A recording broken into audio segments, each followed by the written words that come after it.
এখন দাঁড়িয়ে আছি সাংরিয়াংরি রেল স্টেশন, দক্ষিণ কোরিয়া। আর আমার সামনে যে স্টেশন মানে ট্রেনটি দেখা যায় কেটিএক্স, এটি দক্ষিণ কোরিয়ার সবচেয়ে দ্রুতগামী বুলেট ট্রেন, যা প্রতি ঘন্টায় 350 থেকে 400 কিলোমিটার স্পিড যাতায়াত করে। আর কয়েকটি গতিসম্পন্ন ট্রেন আছে দক্ষিণ কোরিয়াতে, এসআরটি, আইটিএক্স, আর এটা হচ্ছে কেটিএক্স, মানে গতিসম্পন্ন একটি ট্রেন, বুলেট ট্রেন। বেশ কয়েকবার উঠেছি ট্রেনটাতে, অনেক সুন্দর। ভিতরে একদম প্লেনের মতো মনে হয়, ওই যে একটি ট্রেন যাত্রা শুরু করতেছে। একদম ট্রেনের মধ্যে একদম মনে হচ্ছে বিমানের থেকেও বেশি সুন্দর গোছালো। বাইরে কোনো সাউন্ড আসে না, বিমানে তো সাউন্ড আসে, ট্রেনের মধ্যে কোনো সাউন্ড পাওয়া যায় না।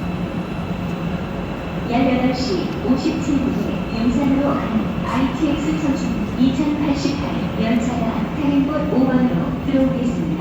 노란선에서 한 걸음 물러서 주시기 바랍니다.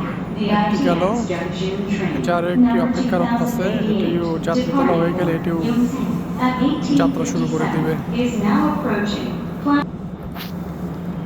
এই ট্রেনগুলো সাধারণত মানে দক্ষিণ কোরিয়ার এক প্রান্ত থেকে আরেক প্রান্তে লম্বা জার্নি করে মূল কিছু শহরের উপর দিয়ে।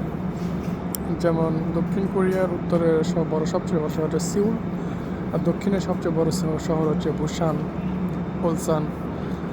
এগুলো বেশিরভাগ এগুলো ট্রেন যত সময় সব বুসানের উদ্দেশ্যেই যাবে। বুসানের উদ্দেশ্যে যাইতে সোল থেকে যাবে, সোয়ান হাতি স্টপেজ যাবে, আসানে যাবে,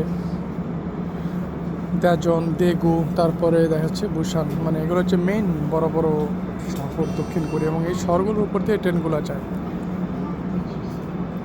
টিকিট কাটতে হয়, একটা টিকিটের প্রাইস এক এক সময় এক এক ধরনের। মানে শীতকাল হয়তো এখন কম, তবে সামার ভ্যাকেশনে অনেক বেশি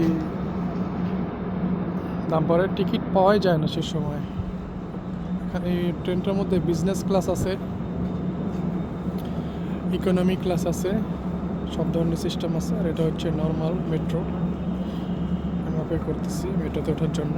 আর ওটা যারা দূরপাল্লার জার্নি করবে তারা ওই বুলেট ট্রেন ব্যবহার করবে।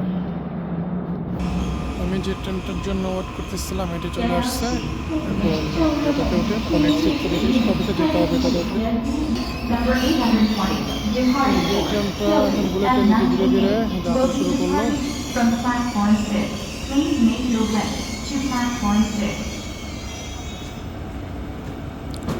সিট বেশিরভাগ সিটগুলোই ফাঁকা, যাত্রী নেই।